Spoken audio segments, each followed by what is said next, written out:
The ceramic coating itself is not incredibly expensive. This is a pretty labor-intensive job, so that includes a ceramic coating. We do not ceramic coat without polishing. Is that ceramic coating provides some sort of paint protection, but it also kind of like a permanent wax. You know, I'm very familiar with that aircraft now, and whatever aircraft we work on now in the future, if we haven't worked on it before, look it up on YouTube or ask someone that I know, give me some information on it, you know, what to touch, what not to touch. Hey everyone, today we're in a secret location here in Sacramento, and we've got a big job for you. We're doing a ceramic coating today. This is going to be a wash, degrease. We're doing a full polish, and we're doing a System X ceramic coating on a TBM 900s. It's a good sized plane, pretty interesting. It kicks up a lot of carbon. It's going to be a fair amount of work, even though it's clean. So we've got a ton of pads here. Thank you, Flex, for sending these. We've also got Lake Country that I paid for. Hopefully we don't have to use those. We've got some compound and polish. We've got the old trusty System X that we're going with today. This is the System X Pro. System X didn't sponsor this. So this is a generic ceramic coating that has been tested on aircraft that a lot of owners seem to like. We're gonna use it on this today. So yeah, TBM 900, it's a pretty large plane. I think it's, you know, it's got these, what are these, jet engines maybe? And you've got these props. Aircraft like this, you know, instead of jet with 2 engines in the rear, this one pushes out all of the gunk along the fuselage towards the front. So we've got a lot of buildup along the fuselage and then also on top of the wings. And this just happens during flight. You know, these things push fumes out or whatever it is, and it gets all over the paint. For this client specifically, you know, they're just looking for, you know, progress over perfection. So we're gonna go with 1-step polish, mess around with the pads, mess around with the compound, see what we like, get it as cleaned up as we can, and then do a ceramic coating. Also gonna try to get started on the paint correction. We may have to finish that tomorrow, depending on how time goes. But either way, this process is usually about, you know, 1 to 2 days. With just myself here, I'm expecting about 2 full days. You know, I'm taking my time. And then I guess I can just briefly talk about this. So the heavy spots on the aircraft are always going to be the nose, the leading edges, the belly, and then especially under these flaps here. Reason being is that whenever the aircraft is landing, the flaps go down, and then this is also catching a lot of the bugs. This goes down, you've got a bunch of kick up from the ground as well whenever the aircraft is landing. So this is usually going to be one of the dirtiest spots actually. Even if a plane is completely clean, after one landing, you're going to see some buildup down here. We always make sure to take extra care. We've got the aero creeper today. This is not going to be too much work, and it's going to clean up really nicely, especially because of the white paint. We're pretty light today. We've got rinseless wash. We've got, you know, our 2 bottles of rinseless wash. That's really all it is. And yeah, I've got some degreaser here. We're going to go a little bit into degreasing later. This is just standard degreaser. We have it diluted 1 to 4. And then I've got a light polishing pad on a Flex DA. And that's pretty much everything that we're going to need for the initial clean. Other stuff I have in here, this is a bunch of interior stuff, but we've got some detail spray if we need anything. Random products here. A lot of this isn't really necessary. It's just what I have in the pack. On the rinseless wash, we always start again from the front to the back. We go top down if possible. I already did the windscreen here. Did it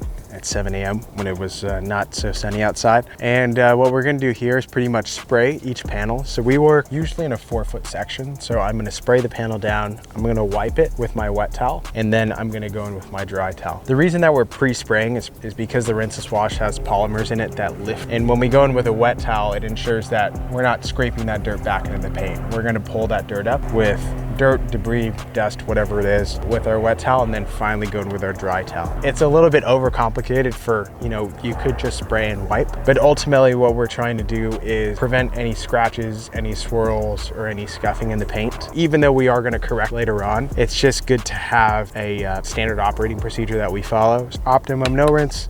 And I'm gonna spray in a panel. Usually, you know, the reason we go top down is because the water will drip down. If you work top down, you know, you're not gonna have to overlap of yourself. You know, we spray, we go in with our wet towel, probably in, you know, 4-foot sections or so. Again, we'll use this towel a couple times because we can fold it. Each towel has 8 sides. We're gonna go here once the towel gets dirty, because we don't want to, once the towel gets dirty, wipe it back on the clean paint, because that's also gonna introduce, you know, scratches and swirls. From there, we're gonna go in with our clean towel. You could use a drying towel. I actually like using these brand new Kirkland towels just because they're always clean and they seem to do, you know, a fine job at drying. You do go through a lot of them though. All right, so these props, a lot of people have issues with them. They catch a ton of bugs and rocks and things like that. As you can see, they're pretty eaten up over here, and you've got a ton of bugs that have come over here. Sometimes rinse and swash won't do the trick, and this is not something where you just spray degreaser on it, because you also don't want to ruin the finish. And you've also got some like random stickers and adhesive, so we're not really trying to strip the whole thing. What I'm going to do here is use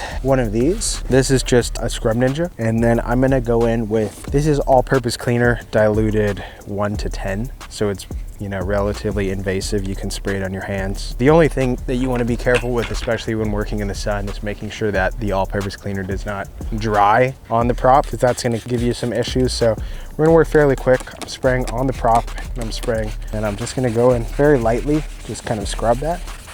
When it bubbles up, it's looking good. So you don't want this to dry. I'm gonna go in as soon as I'm finished up here with a quick thing like that. And now, as you can see, you've got a good finish. It's smooth here. You still obviously have your small chips and things like that, but that's not something that we're authorized to fix. I'm gonna move on to the second one.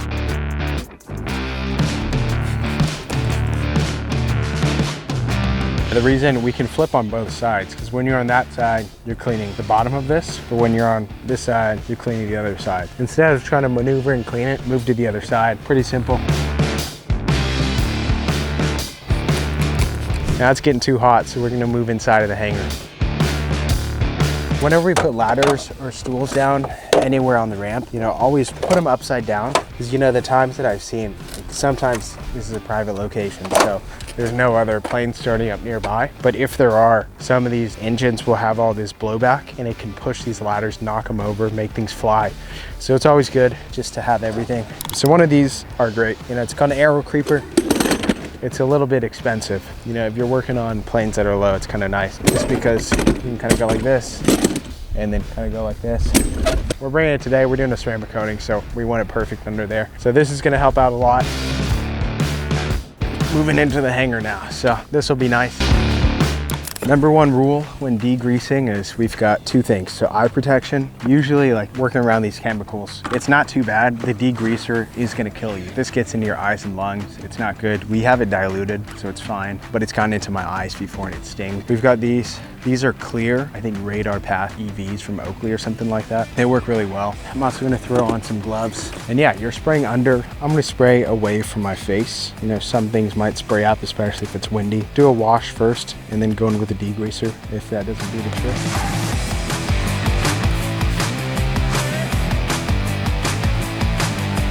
Just gonna wring this out just a little bit.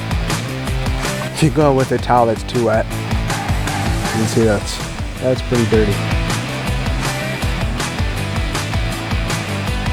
All right, under here, there's a couple things to keep an eye out. You've got antennas sticking up, so things like these, so just be careful not to hit them. Down there on the other side of the belly, you'll have, you know, more stuff sticking up. It's always important, you know, just work slow, because if you work too fast, sometimes you'll mistake, like, hey, you'll forget about the antenna, you'll bump your head on it, and you'll hit it with your creeper, and then it's gonna be an expensive mistake. You know, whenever you're under here, just take your time. We're lucky to be in a hangar today because it's shaded, it's clean, it's a good day to be cleaning a plane. So you can see here, even though we have degreased it, there is still a little bit of grease on the belly. And this is just popping up from, you know, whatever the compartment is here. There's stuff leaking. What we're gonna do is treat this with a degreaser. I think that's gonna do a pretty good job. As you can see, like, it's streaking across the whole belly here. So what we're gonna do is just treat it with a degreaser, see how that goes. If it doesn't clean up then, you know, we'll work our way up to something a little bit more, you know, invasive. But for now, I think it's cleaning up pretty nicely as is.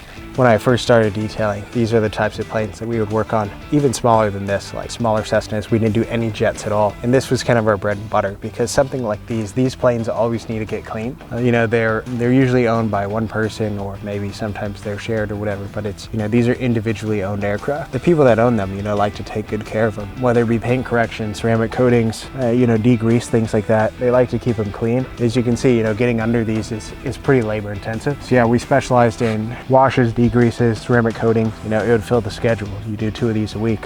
So that's looking pretty good. I'm gonna go in with a degreaser now and spray this section, let it sit for a little bit, and then start working my way back. Always do the first test spray, see where the wind's blowing. Again, this is diluted 4-to-1. It's not incredibly strong, but we're gonna try to let the chemical do the work. You know, if we need more, then we can always make it a little bit more concentrated. Usually I like to let the degreaser sit for like 20 seconds. I always like to use a new towel. Spray a little bit in here. You don't want to go too heavy with a degreaser because sometimes it'll streak and leave spot.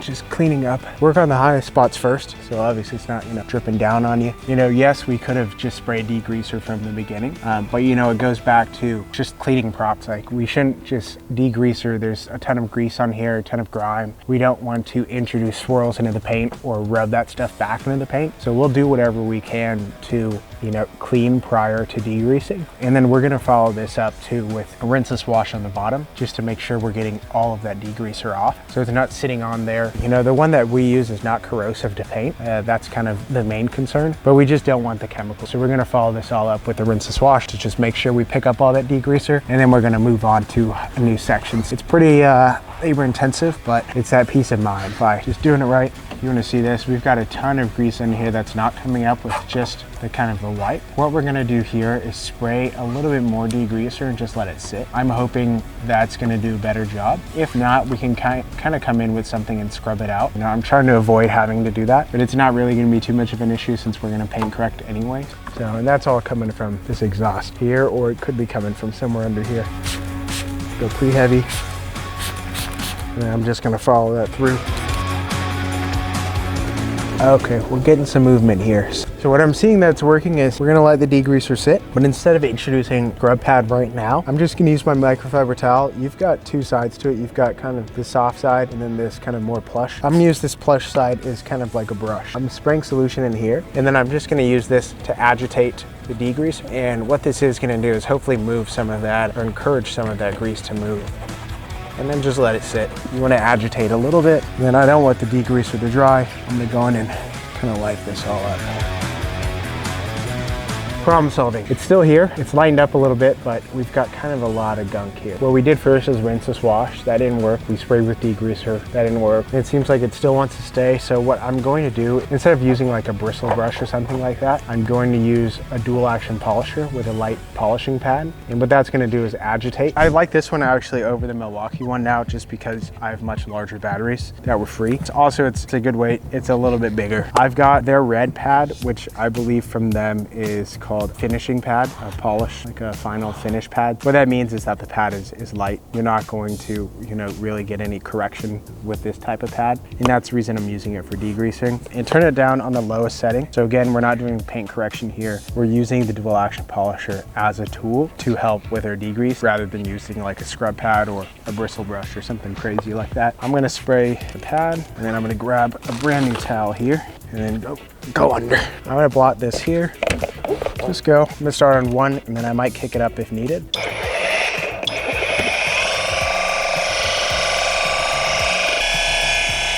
And we're moving at about 1 inch per second.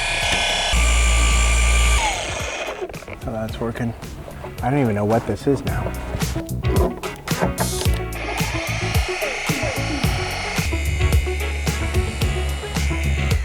All right, so I think we're about there. I'm gonna spray this. Yeah, it's like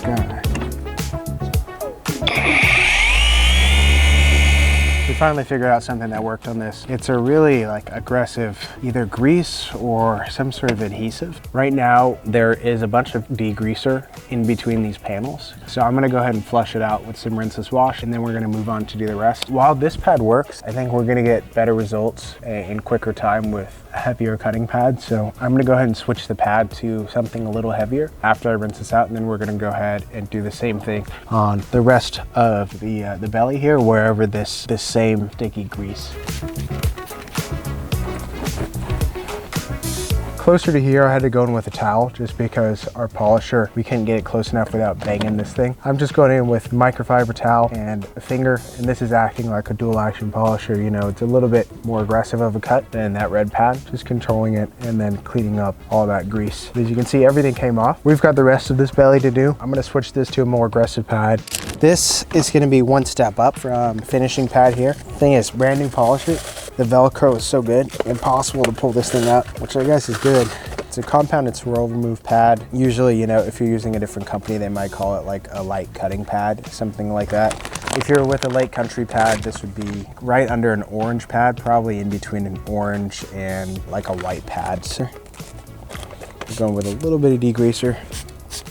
As you can see, that streak, it's still right here. It's catching. I'm gonna try to treat this and then we can get moving. Something like this, you know, isn't too normal. And we're just following what we do. If we needed to go heavier, we can use a heavy pad. But again, you know, everything we're doing least invasive to most invasive. And although it takes a lot of time, you know, I could easily go in with a wet sand or something like that and knock this out. Make sure we're not introducing any new damage to the aircraft. So I'm just spreading out the degreaser and then I'm gonna bump up the speed. So that's doing a great job. It's coming out a lot easier than it was up here. The reason being is, you know, one, we bumped up the pad, and then two, there's less grease towards the back. You know, the main spot that it's coming from is up here. I'm just gonna tidy this up, make sure the degreaser doesn't dry on the paint.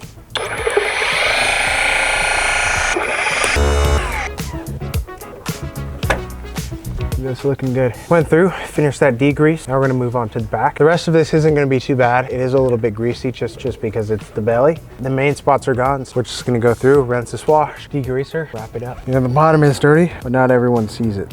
Let's see here.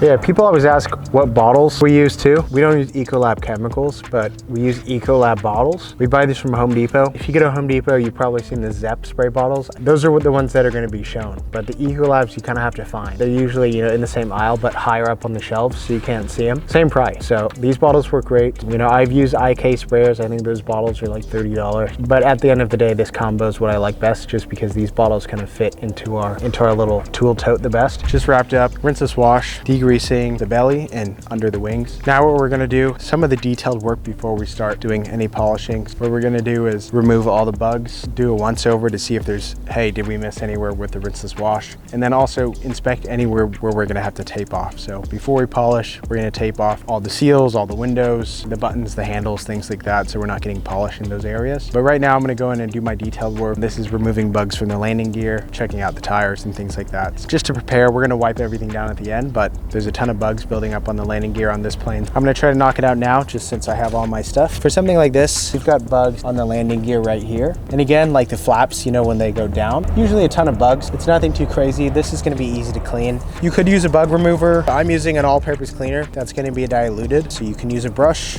This is what I like to use for bugs. Beyond bugs, same thing. Whenever you use all-purpose cleaner, you know, make sure you're getting it before it completely dries. We're good now because it's in the hanger, but I'm just gonna spray it into the brush. You could spray it on the landing gear. I usually don't recommend that just because you've got a lot of components here that you don't want to get chemicals on. I'm spraying into the brush and then I'm just going to go in and kind of brush around where the bugs are. The chemical will drip, that's fine. You know, we're avoiding spraying just because, you know, it gets everywhere, kind of can't see, but this brush allows us to, you know, get into small spaces. It makes your life a lot easier. You could just go in with a towel. A brush will allow you to, you know, get everywhere that you need to go. Just wipe that up.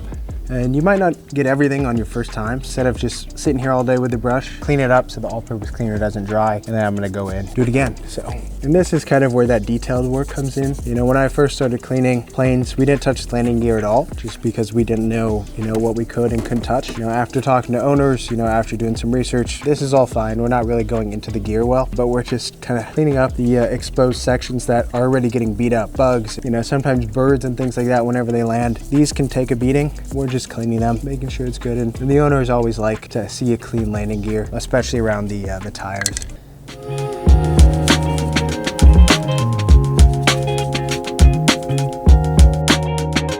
Whenever, you know, working on aircraft, you know, the general rule of thumb is be careful. You know, we're cleaning it. We're not really taking anything apart. It's not rocket science. But there are, you know, two main things whenever working on general aviation planes or larger planes. We've got the antennas here. These ones are flexible. Sometimes they're a little bit more stiff, so you want to be careful not to bump because they can easily snap. Something like this, you know, it blends into the background because the background is dark and the antennas are dark. And we've also got, you know, the static ports. Right over here is the static port. We don't want to get anything in this hole.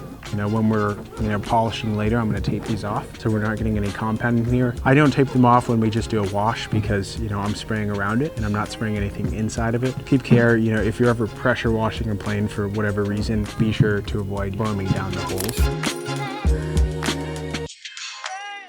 You said, looking from afar, it doesn't look that dirty, but once you get up close, there's quite a bit. The thing is, yeah, these smaller planes, usually a bit more work than if you were to do like a light or mid-sized jet. The reason being is that, you know, you've got so many small crevices and you've kind of got to maneuver. Under a jet, like the belly there, it does get like super dirty, don't get me wrong, but at least you've got just a ton of flat space to be working. You know, on these, you've got so many crevices, and also it's a lot easier to see. It's not as big as a concern as if there was a streak or something left behind versus on something like this where everything has to be dialed in.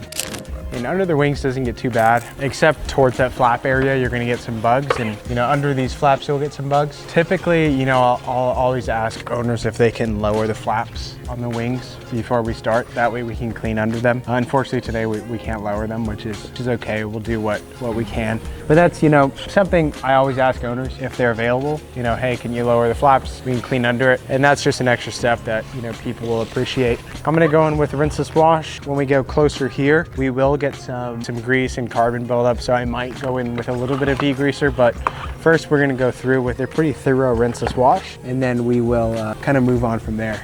And these right here are the pneumatic boots. Typically we would treat these with, we use PBS, Prepped and Seal. So what these are de-ice boots. You know, when ice builds up on the wings, they'll expand and kind of break that ice. We can get airflow over the wings. You know, these boots over time will kind of wear. And there's a lot of like, I guess, debate online whether what should be used to treat them. And PBS has been making products for years, so that's what I've always used. You know, you'll strip them of the old sealant and you'll add new sealant on top. Right now, the owner specifically requested not to touch the boots. We're not going to do anything to them. They've got some bugs, so we might go in with a rinseless wash and just clean them up. But yeah, on different aircraft, you'll deal with different things. You know, on jets, you'll deal with, you know, just the aluminum bright work. A lot of aircraft, you'll deal with pneumatic boots like this, you know, lift. But yeah, it's familiarize yourself with whatever aircraft you're working on. I would say, you know, before I did my first job, what I did was ask the owner what type of aircraft it is, and then I will go on YouTube and watch like 4 videos about that aircraft. You know, people who own these planes love to talk about them. You can figure out how to open the door, how the landing gear works,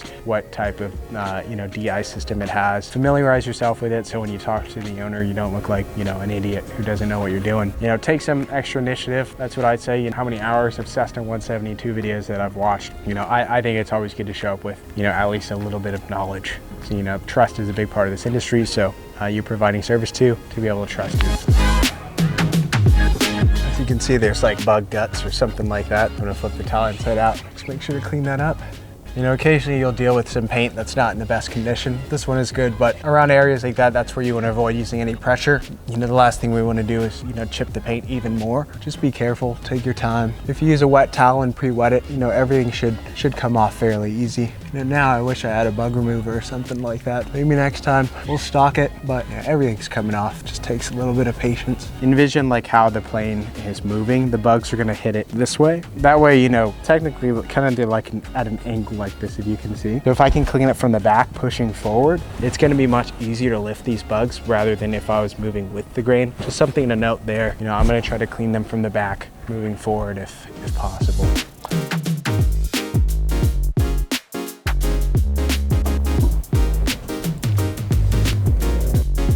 All right, so we just finished up with the full rinseless wash, top to bottom, did a degrease, cleaned under the wings, cleaned the wheel wells. Probably took a good 4 hours or so. So this thing is perfect now. It's clean. This is a great service in itself. We call this just a wash and a degrease. We do this for a lot of our clients. It's just a maintenance thing, once every month, once every 2 weeks, just to keep the plane in good condition and clean, because when you get a lot of grease building up, it makes it so much harder to clean and it just looks terrible. The plane looks great. I mean, it could be ready to go. What we're gonna do now is prep for our ceramic coating. What we're gonna do before that is we're going to tape everything off, and then we're gonna go in with a polish. As you see, we've got a bunch of these push things here. And then we've also got a bunch of rivets and screws, and then we've got a bunch of creases. So what we don't want is when we polish the aircraft for, you know, the compounded polish to get stuck in these holes. That's kind of the point of taping them off. Less of these holes, but more so like windows and the boots and things like that. I'm pretty good at avoiding those areas or going lighter over them, but I'm gonna go ahead and tape some things off just to be cautious and just to make our lives a little bit easier, because we can take our time, you know, going around stuff, but if we have some tape down, we can just go right over it and it's not gonna cause any issues. I'm gonna spend the next 20 minutes or so just taping everything, making sure everything's prepped, ready to go, and then we're gonna go and start with our polish. Tape of choice is going to be blue tape just because it's readily available. We've got a couple other items today. Brand new blue tape. I like to use this, I guess the original size. It gets you pretty good coverage. All right, so we're gonna start by taping off the windows. It's not rocket science, but pretty much what we're doing is trying to tape to avoid compound getting on these seals. And we also don't want to we're not gonna polish the windows today. So what I'm gonna do here is pull out the tape. So I'll show you what we do for curved. Right now, I'm just gonna tape this over here. I'm gonna go in. So right now, when you get to a curve like this, what people will do, put the tape here and then maybe turn it. But the thing that I found is if you pull out the tape, and you have a lot to work with, it makes it a lot easier to turn. And you'll just put your finger down, kind of follow it up. Again, it's not rocket science, but you're doing things to hopefully make your job a little bit easier. We've got a pretty great crease right there. So I'm gonna do the same thing here. It's a little harder since I have a smaller surface area here. Pretty much, we're gonna go in, just tape it all, make sure it's secure. And then I'm also gonna tape off all of these boots here.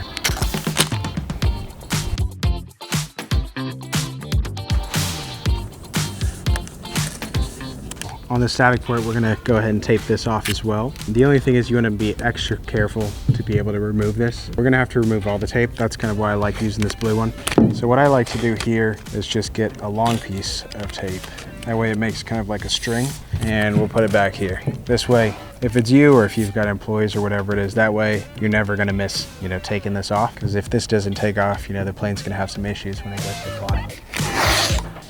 So why exactly are we polishing? I think that's one of the questions we get asked. We're doing a ceramic coating today. So yes, ceramic coating on a plane like this, $5,000 to $7,000. And the bottle of coating costs $500. In terms of return on investment, your customers might say, material cost is only $500. Why are you charging me $5,000 to $7,000 to ceramic coat my airplane? That's a good question. The ceramic coating itself is not incredibly expensive. This is a pretty labor intensive job. So that includes a ceramic coating. We do not ceramic coat without polishing. So we always do at least a one-step polish. The reason being is that ceramic coating provides some sort of paint protection, but it also kind of like a permanent wax. So a lot of people grew up and they're familiar with waxing their plane, or they're familiar with waxing their car. Last 6 to 8 months, it makes the paint look a little bit better and then you reapply it. With ceramic coating, it's a little bit different.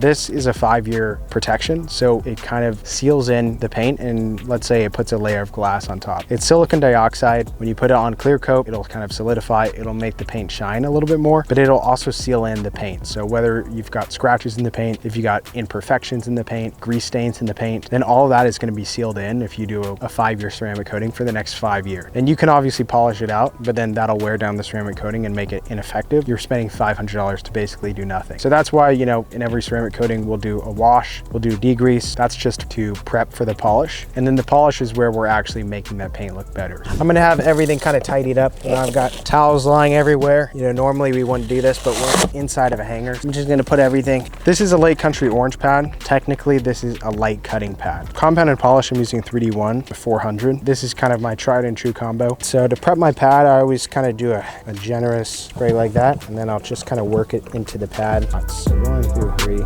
Now we're going in. I'm just gonna find a good spot to test it out on, just to see how it corrects. If this works well, then we'll continue with it. But if we need more correction, then we can change the pad, change the compound. If it needs less correction, I highly doubt that'll be the case. Right now, I'm gonna go and spread out the solution, and then I'm gonna do my polish. Usually, I like to cross hatch it and do, across this way, across this way, across this way, across this way. Don't put too much force down. This isn't a rotary polisher. You don't need to use all that. It's a dual action, so it works if the pad is gonna be flat on paint. So if you turn it too much or put too much pressure, the pad's gonna bog down, it's not gonna spin, and you're not gonna get the correction you need. So let the machine do its work.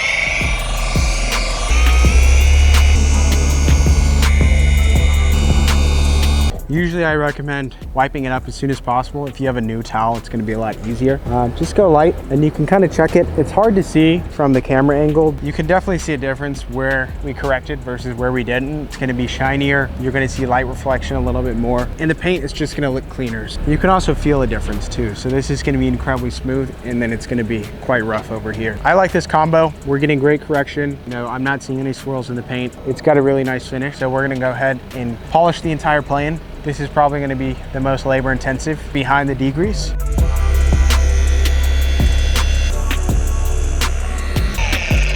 this is really where you can see a difference. So we did a degrease here. The paint is a little bit stained, and this isn't the paint, it's the clear coat on top. So what the polish is doing is kind of taking off that, a micrometer of clear coat and refining it. So we're gonna get this cleaned up. It's gonna be looking white again without, taking off too much paint. That's also partially why we like to do one step versus, a full rotary cut, polish, finish, or whatever. Just because, we're not really removing that much paint. Paint itself is not in perfect conditions.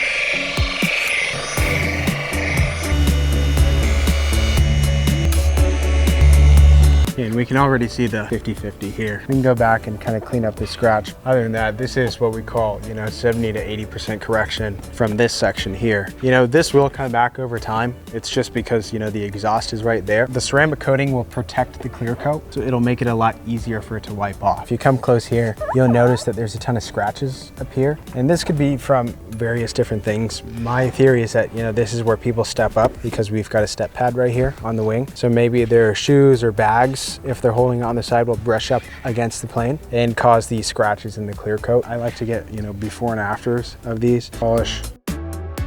Again, we could go a little bit harsher. If this doesn't do the trick, then I'll bump it up to like probably a cutting pad or something. This is gonna need more correction than just the standard paint. So again, we're always gonna start it slow and then bump up the speed.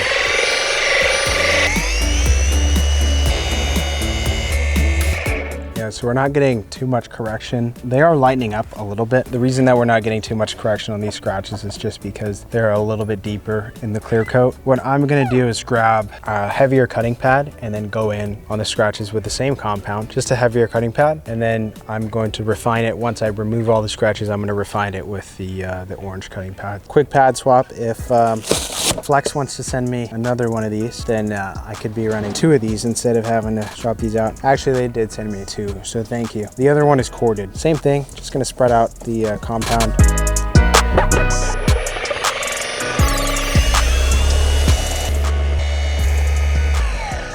All right, so taking a look here, it's much better. It's not perfect. Obviously, we've still got some swirls. What I'm gonna do is another pass. What we could do right now is wet sand and then go with a heavy cutting pad and then go in with our light cutting pad. But the reason I'm not wet sanding is because we've got some either rivets or screws under here, and some of the paint is kind of looking like it's gonna peel off soon. So I wanna avoid any paint chipping. So I'm not gonna go in with anything heavier. I'm gonna keep what I have, probably do one more pass. This is not gonna be a 70% correction. This is probably gonna be more like a 50% correction, but it will look a lot better than it did previously without damaging any paint, without having to do any paint repair, and without doing anything too invasive.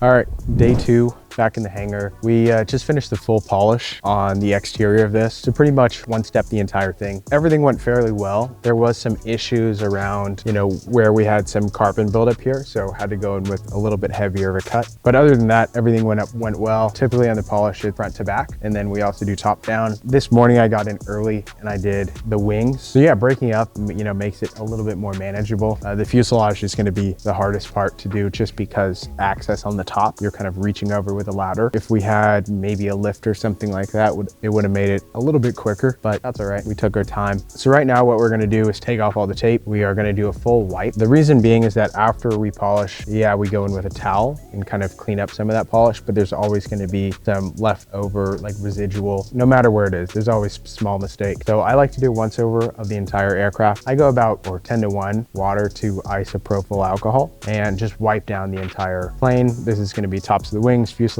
under the plane. It's going to take probably about an hour or so. But that's going to prepare the paint and all surfaces to make sure that there's no polish left and that we can apply the ceramic coating properly.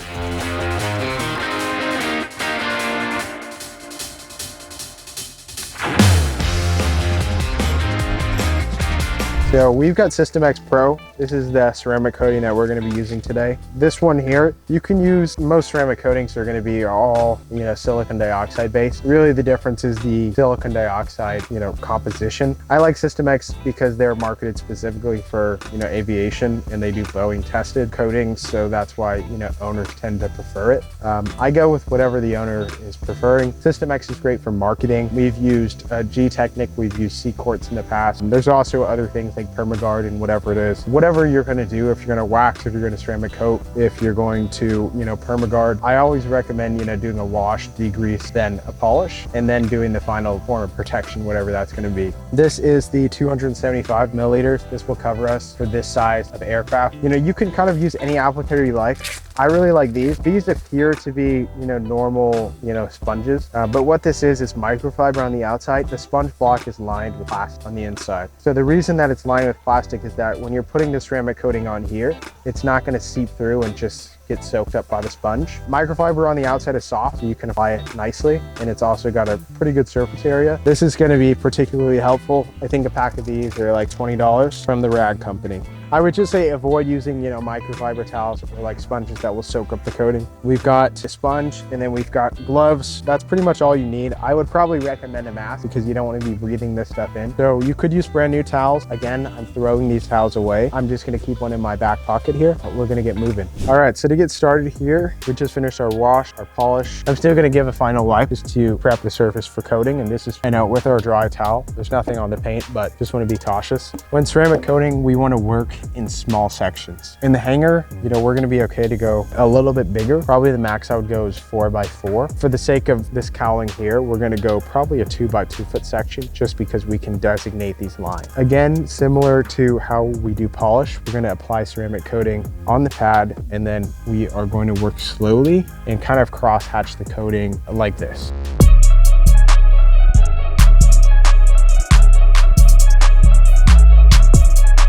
And you should be able to see, where you're applying this coating. I don't know if the camera's picking up. It's kind of going on as like thicker liquid, kind of what it looks like. I would say it rains outside and there's a puddle of water and some oil is inside of the water. It's kind of got that like, I guess, rainbow mirror-like finish. It's gonna look something like that. So yeah, this is kind of a tedious process. You also don't want to rush it just because you spent so much time, a day and a half washing and paint correcting the whole plane. So it looks like it's flashing right now. It's a little bit hard to see on the camera. And I'm gonna go in with my towel and just kind of buff it off. I like to use circular motions if possible. It's not rocket science. You're just kind of wiping it off, but you do want to make sure you're getting kind of everything. If needed, you can flip your towel over and go again. That means you're gonna get coating on your hands, so just be cautious of that if you're not wearing gloves. It'll take the coating usually about 48 hours to cure, but you can definitely feel a difference going over the paint here versus going over the paint in this section where it's not coated. It feels a lot smoother, feels slippery. It's just going to get better over the next 48 hours. That's kind of how we can check like what's been coated and what's not. So with that, we're not going to miss anything. We're going to take our time, spend the next couple hours here applying this.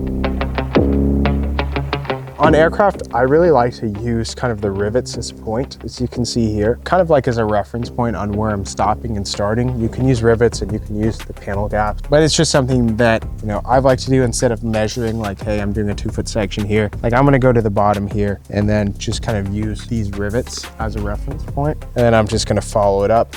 Keep going like that.